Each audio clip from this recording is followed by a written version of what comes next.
بسم اللہ الرحمن الرحیم۔ السلام علیکم۔ دی ایجوکیٹرز ٹیکسلا کیمپس میں خوش آمدید۔ ٹو کلاس آج ہم موسموں کے فائدے اور اہمیت کے حوالے سے ورک شیٹ نمبر 1 کریں گے، پیج نمبر 34 پہ۔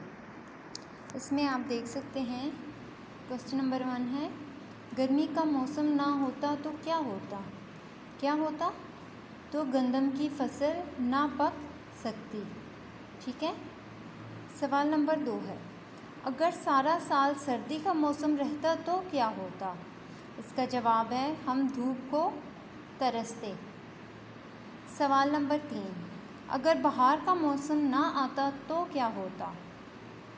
جواب ہے ہم پھول دیکھنے کو ترس جاتے۔ سوال نمبر 4، خزاں کا موسم کیوں ضروری ہے؟ جواب ہے تاکہ درختوں سے زرد پتے جھڑ جاتے اور نئے پتے نکلتے۔ بچوں آپ نے اسی طرح سے اپنی ورک شیٹ مکمل کرنی ہے۔ اللہ حافظ۔